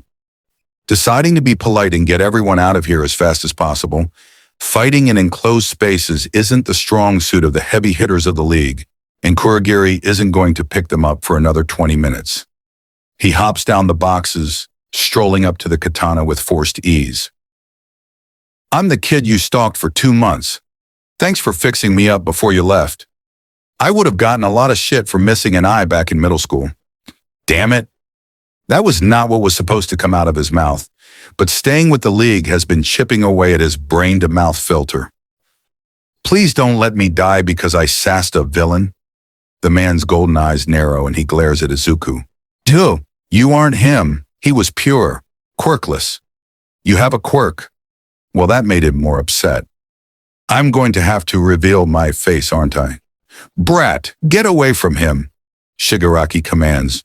But Izuku doesn't move, contemplating being recognized and being returned to the police for the hefty finder's fee on his head god. Does he hate that? It makes him feel like a fucking dog. Or someone dying tonight. Human life should always be a hero's first priority. Frowning, he pulls off his hood and crosses his arms. Yeah, about that quirkless thing. How did you figure it out, besides the bullying? Because it would be creepy if you looked through my hospital records. You didn't do that, did you? Did you do that to other quirkless kids? Listen, offering them a place in your cult really isn't merciful. They probably thought we're one of those doctors that like to use quirkless people, like a human version of Operation for Funsies. I was trying to help. And I do appreciate your help, but what are your sources? You said taking away quirks would make the world better. A world without quirks is definitely different, but if you want to use the discrimination angle, you have to take into account the other types of discrimination people. In a world without quirks faced, did you know that America was on the verge of civil war before quirks started appearing? There were people rioting for basic human rights because they preferred sleeping with someone of the same gender, or because their skin was dark, or because they were born a woman, or because we're considered different from normal and persecuted for it. Don't you think that's kind of similar to mutation quirk discrimination protests? What about how the only socially accepted type of different are people with pretty mutation quirks like Hawks and Maruko? They're the most favored heroes with mutation quirks because their quirks are eye-pleasing. What about people with quirks that make living a normal life difficult? It's kind of similar to people with disabilities or mental health issues, isn't it? Not to say that these issues have completely disappeared, they've just been overshadowed by quirks. Cult Guy looks frustrated. But you're quirkless. Shouldn't you agree with me? I saw you get bullied every day because of something completely out of your control. Doesn't that make you angry? Don't you hate quirks? Don't you want the world to go back to the way it was? He demands. Wow, what an inspiring counterargument. Oh, definitely. Look, I would have appreciated being treated with basic human decency when I was quirkless, but that doesn't mean I hate quirks. What I hate is that society pushes people into boxes because of their quirks and drills propaganda about weak quirks into everyone's heads from a young age. But it's not really quirks or people to blame. It's the system. If you really want to have some influence over what happens with quirks and the quirkless, why don't you become a politician? Being a villain will only land you in jail, and everything you worked for will be overshadowed by your bad deeds. The man stared down at him, his plague mask's gold stitching glinting in the moonlight. You've changed a lot, haven't you? His tone is resigned, but Izuku doesn't sense any hostility, so he decides to keep talking. By his best guess, their warp gate will be here in 5 minutes or so. I have, but the one thing that hasn't changed is my past experiences. I may have a quirk now, but that doesn't mean I'll stop being quirkless in here. He taps his head. Or here. He taps his chest. I'm going to use this quirk and the privilege that comes with it to change society and inspire others. You were born privileged, but you aren't using that privilege correctly. He reaches forwards, yanking the sword out of the cracked ground, keeping an eye on the wall behind Cult Guy. It's still enough that Izuku almost believes it's a normal wall. Please consider my words before continuing down your path. He bows neatly, then turns to Shigaraki, who looks so confused that Izuku feels bad for him. Let's go. Our ride is waiting for us. Slowly the League starts climbing down the crates, and he idly twirls the chipped katana, keeping an eye on Cult Guy, who seems to be deep in thought. As they exit the warehouse, Spinner snatches the weapon from his hands and glares at him, cradling the weapon like a child. Did you have to take one of my good katanas? Sorry, Spinner. Izuku smiles apologetically. Forget that. Did you seriously just try to talk Overhaul out of villainy? Holy shit, that was badass. Twice cheers, pumping his fists. His name is Overhaul? The green-haired boy asks. How you guys even know each other? And why did he think you were quirkless? Toga asked curiously. What was that part I heard about stalking and you not having an eye? Dabi asked, sounding ready to charge back into the warehouse and fight Overhaul. You were bullied? Shigaraki asked. Red eyes narrowed behind his hand. The full set had made an appearance tonight, and the getup reminded him of the USJ field trip. Surprisingly, it wasn't the worst one he's ever been on. Well, I was quirkless most of my life. Izuku starts to explain, then pulls up short.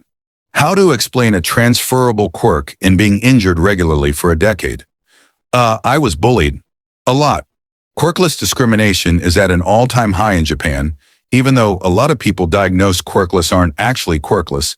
They just have dormant quirks. They're sort of written off.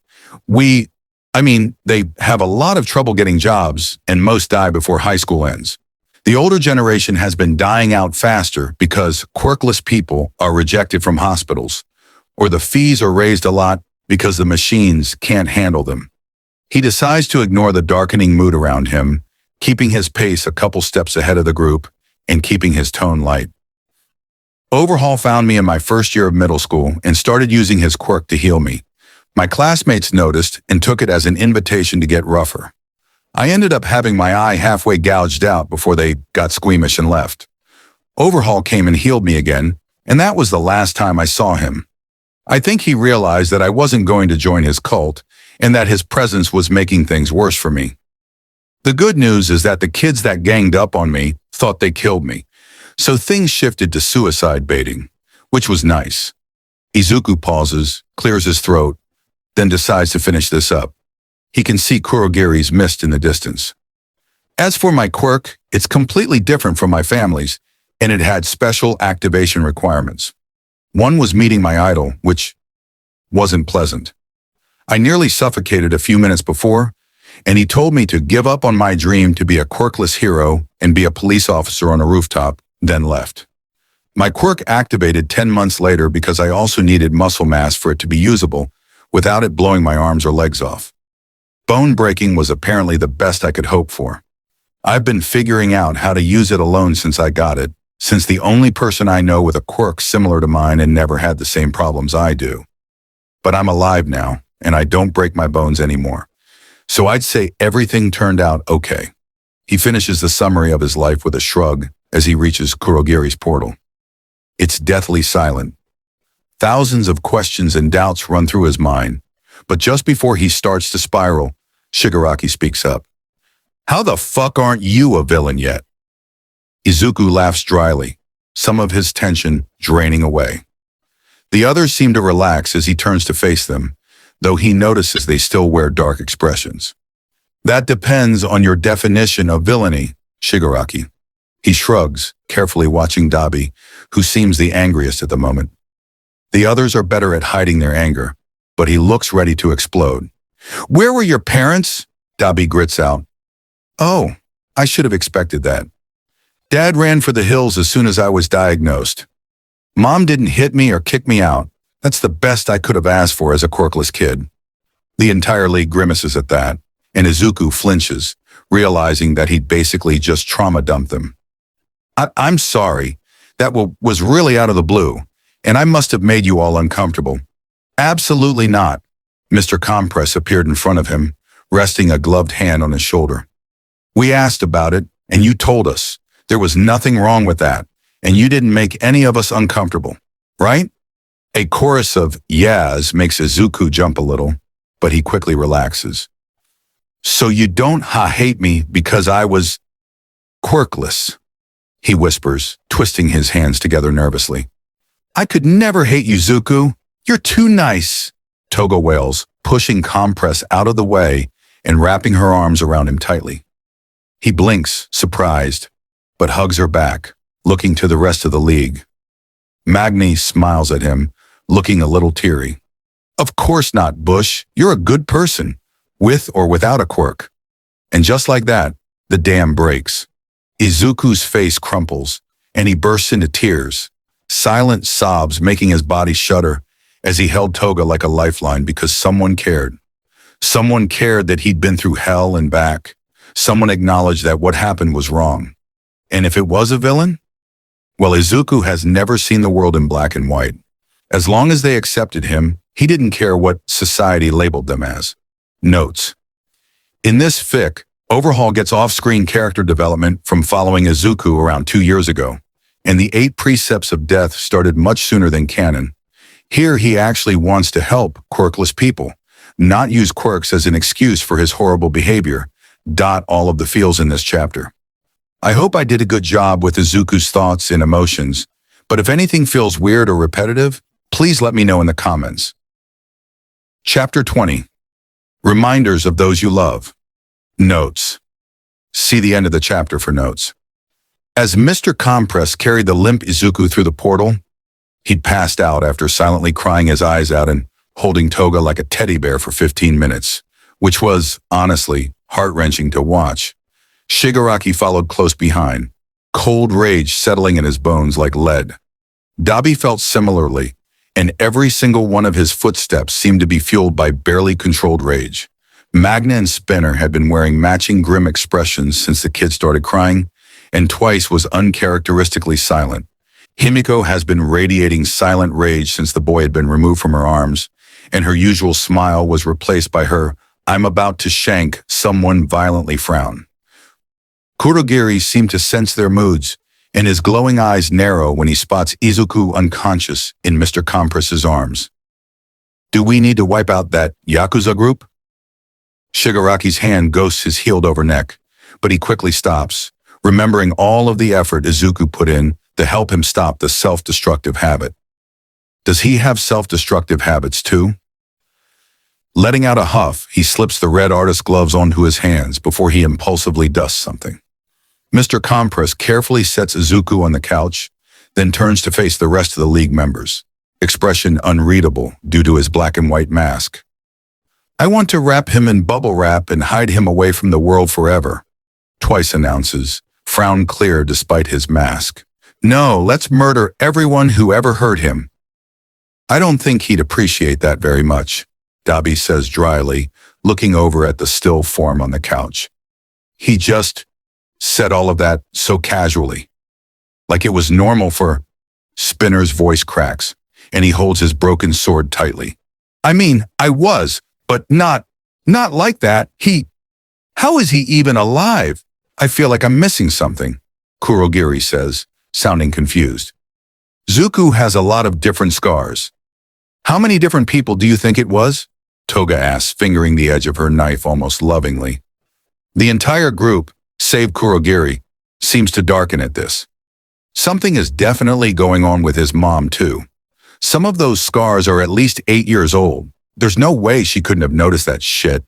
Dabi spits out, fist clenched as he looks over at Izuku. No wonder he was so nice to us. He probably saw people like him and treated us the way he wanted to be treated for years. Man sniffs, hand tight on her magnet. Tomura, could you please explain what everyone is upset about? And why Izuku is asleep? Kurogiri, picking up on the overall mood, is more somber now. Shigaraki tenses at the direct questions, jaw tensing as he looks over at Izuku, who's curling into himself in a way that makes Shigaraki itch. Because he remembers curling up like that when he was younger, when he slept on cold concrete, before Sensei and Kurogiri. Izuku told us some stuff about his childhood. Shigaraki leaves it at that. Then he grabs a blanket and sits down on the couch, draping the material over Izuku gently. Somehow, the rest of the league weasels their way into the small corner with the couch and beanbag and TV, each occupying a space close to Izuku. They didn't want to leave him alone. Not after hearing his story. Not after seeing him break down over a few kind words. Because they'd felt the same at some point in their lives, and they didn't want the boy to have to face things alone like they did. Like he probably had been for years. So they all piled up in the small space with Shigaraki, Dabi, and Spinner on the couch, while Magni and Twice rested their backs against the couch, and Mr. Compress settled on the beanbag, with Toga curled up against his side. Underscore, underscore, underscore, underscore, underscore, underscore, underscore, underscore, underscore, underscore, underscore. Izuku wakes up with one arm around Dabi's waist, one hand brushing Magni's shoulder, his entire upper body on Shigaraki's lap, and his legs on Spinner. He's confused for a minute, then all of last night comes flooding back to him and he tenses. A hand ruffles his hair, making him jump. Chill, Pipsqueak, we're all here. Dabi's voice is unusually soft, and Izuku flushes with embarrassment at the thought of everyone here just because of him. He's awake? Shigaraki asks, voice raspy from sleep. Oh my god, I just told him everything in a crate and they probably think I'm stupid and angry baby. Hey, it's okay. We're here, and we're not leaving, Dabi says, making Izuku's chest tighten. Really? He whispers, so quiet it might have been missed if they hadn't been listening so closely. Nope, you're stuck with us now, Shigaraki announces, his voice loud enough to start waking up the rest of the league. We're kind of like strays. You give us a little affection and attention, and bam, you have permanent asshole friends. Dabi chuckles wryly, his turquoise eyes sad as he watches the boy unconsciously relax. Indeed, no one here will blame you for something out of your control. Mr. Compress speaks up, and Izuku twists his head to see him situated on the beanbag with Toga draped across his lap. They don't hate me. They're going to stay. That's enough to make Izuku burst into tears again, and the rest of the league immediately start panicking. Shit! Did we say something wrong? Who made him cry? Zuku, don't cry. They're happy to tears. Don't worry. Izuku sobs, a smile spreading across his face. It wasn't particularly large or bright. It wasn't anything like his usual smiles. It was a smile that had been shattered and taped back together again. But it was more genuine than any of his fake ones could ever be. They're going to stay. Underscore, underscore, underscore, underscore, underscore, underscore, underscore, underscore, underscore, underscore, underscore. Things proceeded pretty much normally after that, though the league got a lot more touchy with him. Hair ruffles, impromptu hugs, cuddles, leaning on him, even occasional hand-holding. It was nice. One day, while he and Dabi are putting the final touches on the drawing of the tattoo sleeve Izuku asked for, he tried to give Dabi complete creative freedom, but the man insisted on him at least looking over the final drawing before putting it on his skin. He hears muffled shouting from down the hall. Curious, he stands up and peeks through Dabi's door. A blur of motion and someone screeching makes him flinch back. I'm almost at a save point. Let me finish. A portal opens in the middle of the hall, and the blur he assumes is Shigaraki disappears. Izuku closes the door. Underscore, underscore, underscore, underscore, underscore, underscore, underscore, underscore, underscore, underscore, underscore. What do you think? Izuku stares at the large sheet of paper in awe, a smile creeping onto his face when he realizes that Dabi incorporated little pieces of each of the League members into there. It's perfect. Underscore, underscore, underscore, underscore, underscore, underscore, underscore, underscore, underscore, underscore, underscore. Surprisingly, the tattoo doesn't hurt. Actually, the buzzing of the needle is almost soothing, and he dozes through most of the inking process. When Dabi taps him and tells him that they're taking a break for the night, he nods sleepily and pulls a hoodie over his saran-wrapped arm. He's decided to hide it from himself and others until the process is done. Typically, full sleeves take at least 7 months to a year due to healing process, but Izuku had told Dabi his quirk had a mild healing aspect to it, and they decided to check the tattoo in the morning. If there wasn't any pain, they'd continue, and if there was pain, they'd check every day until it healed. Izuku falls asleep curled against Twice, but wakes up early due to excitement. He slips out of bed quickly and pokes at his arm. Despite the healing aspect of One for All being largely ignored for the sake of his own sanity, he thinks that it should work to heal the irritated skin quickly. When he feels no pain, he grins. This part of One for All might not be that bad. One for All buzzes, and he slips into a stern frown. That doesn't mean you get free reign of my body. The buzz spikes and Izuku nods, satisfied the quirk understood him. In reality, that was only wishful thinking on Izuku's part. Underscore, underscore, underscore, underscore, underscore, underscore, underscore, underscore, underscore, underscore, underscore. Has anyone seen Zuku? He's been gone all of yesterday and today. Toga bursts into the bar, a pout on her face. Shigaraki grunts, hunched over his console, still disgruntled by his forced shower yesterday. He'd seen his life flash before his eyes when Kurogiri slammed the door open after he'd told the blue-haired man to shower and clean his room for the 4th time in 2 hours. He had attempted to sprint away with his console, but it was fruitless. Warpers are not to be messed with. Oh, he was with me last night. That little shit hogged my bed. Twice calls from the open window, a lit cigarette dangling from his lips. Magan swirls her bright red drink. She almost never was without one in the bar area. A silent thank you for wrangling Toga when she became difficult from Kurogiri, thoughtfully. Now that I think about it, Dabi's been gone too. That bastard PC is always slinking off to random-ass places. He acts like it's some kind of secret quest. Shigaraki rolls his eyes, pressing the red button particularly hard as he wipes out a horde of zombies on screen. I'm sure he'll turn up, Sugar. Why don't you go talk to Spinner about places to buy new knives? I heard he knows where to find the best kinds. And just like that, Toga's gone, the door slamming shut behind her as she sprints for Spinner's room. The poor man would spend the next 3 hours being harassed by Toga about knives and nearly get his hand cut off when he tried to borrow one of her knives to test the quality. Underscore, underscore, underscore, underscore, underscore, underscore, underscore, underscore, underscore, underscore, underscore, Artem. Wow. Izuku stares down at his pinkish skin, now decorated with intricate whirls of ink, as Dabi starts putting away his tattoo kit. It was one thing to see the design on paper, but another to see it on his own skin. The black ink was occasionally accented by red, and it encompasses his entire left arm. Shapes and symbols that remind him of the League are interspersed with whirls of black ink, making it like a game to find them.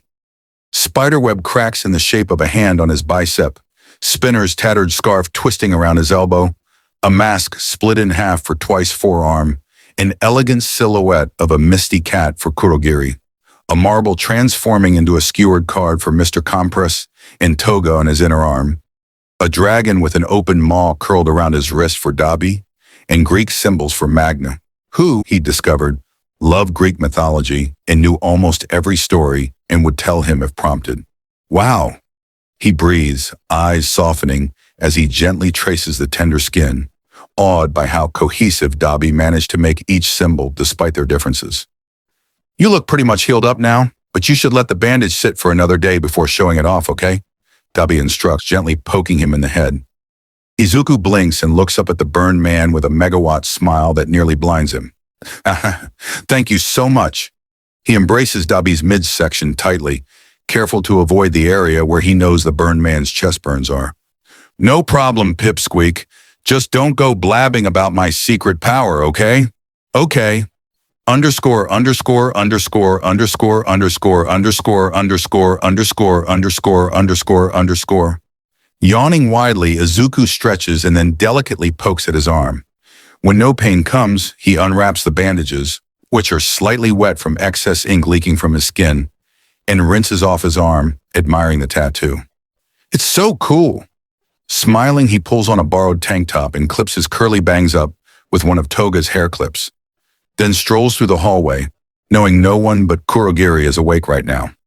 Usually, the Misty Man is making breakfast at this time, so he decides to head over and help out.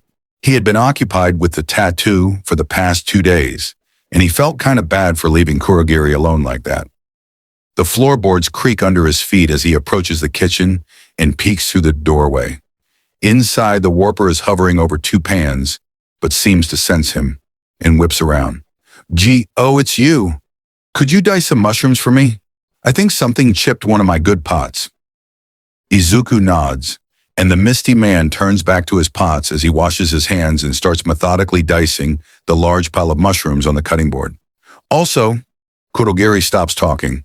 The green-haired boy turns around, noting Kurogiri flickering violently, his mist turning a shade of lighter violet as his slitted, glowing eyes focus on Izuku, or rather the tattoo on his left arm. He'd never seen this kind of reaction from Kurogiri before. So he freezes, waiting for the Warper to make the first move. Eventually, Kurogiri lets out a long-suffering sigh and puts his head in his hands for a solid minute. Then he looks up, sighs again, returns to his normal shade of purple. I'm not going to ask. Please just peel and cut up this ginger, and try not to get someone killed this early in the morning. Izuku blinks. Who am I getting killed? He decides not to question and nods, taking the ginger from Kurogiri's misty hands. Underscore, underscore, underscore, underscore, underscore, underscore, underscore, underscore, underscore, underscore, underscore. Oi, Kurogiri, do you have any apple juice? Shigaraki trails off when he sees Izuku, or, more accurately, Izuku's left arm. He blue screens. Underscore, underscore, underscore, underscore, underscore, underscore, underscore, underscore, underscore, underscore, underscore. Shigaraki, why are you standing in the doorway like that? It's rather rude. Mr. Compress is the next to enter, his suit already neatly pressed and sleeves rolled up. He steps around from Shigaraki with fluid ease, then looks to the kitchen, where his favorite other adult in the league is making food, along with Izuku, though something seems off. Mr. Compress peers at the scene a little closer. He freezes when he spots the swirls of ink on the green-haired boy's arm, wondering if his ever-sharp eyes had deceived him. Oh my. He decides that he needs to sit down. Underscore, underscore, underscore, underscore, underscore, underscore, underscore, underscore, underscore, underscore, underscore. Magna's next, and she takes one look at Izuku's arm, smiles, and sits down beside Mr. Compress. Underscore, underscore, underscore, underscore, underscore, underscore, underscore, underscore, underscore, underscore, underscore. Toga comes in, zeroes in on Izuku, squeals, lunges at the kitchen, and nearly gets cut in half by one of Kurogiri's portals, warping her into a seat at the table. That doesn't stop her from calling out her usual order of orange juice with blood, and when Izuku walks over, she grabs his tattooed arm and stares at it intensely with a huge grin on her face. Do you like it? She looks up, her grin growing even wider. Yeah, it makes me want to bite you more. Thank you. He grins, then flips his arm over and points at the knife on the inside of his arm. That one's for you. What do you think? It's so pretty. There's even red flowers around it. So cool. She cheers, poking at his arm. It's at that moment Spinner and Twice walk in at the same time, chatting about ideal pillow temperature. They both notice Shigaraki, step around him, then sit down at the table. Whoa, when did that get there? You look badass, huh? Oh, that's really cool. The artist did a good job. Spinner examines it for another minute, a contemplative look on his face. Is that my scarf? Izuku flushes and clears his throat awkwardly, pulling his arm out of Toga's grasp. Yes? Shigaraki snaps out of whatever plane of existence he was in for 30 minutes and points at Izuku wordlessly, mouth opening, then closing. The green-haired boy tilts his head, looking at Shigaraki's finger for a minute before understanding dawns on his face. Oh, this one's for you. He taps his bicep, avoiding eye contact with the man. Shigaraki makes a noise somewhere between a choking cat and a duck, then sits down. Dabi is the last to enter, and he slinks in quickly, taking a seat at the table as the food is served. As they start eating, Magnus sends Izuku a wink, and Dabi has a smug glint in his eye as he watches Shigaraki stare down at his plate blankly before slowly starting to eat. So who offered to tattoo a minor without parental consent? Mr. Compress asks, fingers twirling his fork. Green eyes focus on him, and the boy sends the villain a knowing look. Since when did you care about silly things like the law? Twice chokes. Fair enough. It's tasteful, and it was obviously done by someone who knew what they were doing. Izuku smiles shyly, then takes a sip of his juice. If only you knew. He and Dabi make eye contact, and he smiles into his cup, eyes drifting to Shigaraki, who seems to be slowly coming out of existential crisis mode. Ah, okay, this is fine. Fine. He mouths to himself, and Izuku's lips twitch at the stream of silent words Shigaraki mouths to himself. I think that went over pretty well. Notes. Shigaraki freaks out because he has the image of the hero Golden Boy for Izuku cemented in his head, and then Izuku gets a tattoo, and he's just like, oh, that's not supposed to happen. Thank you for watching this video.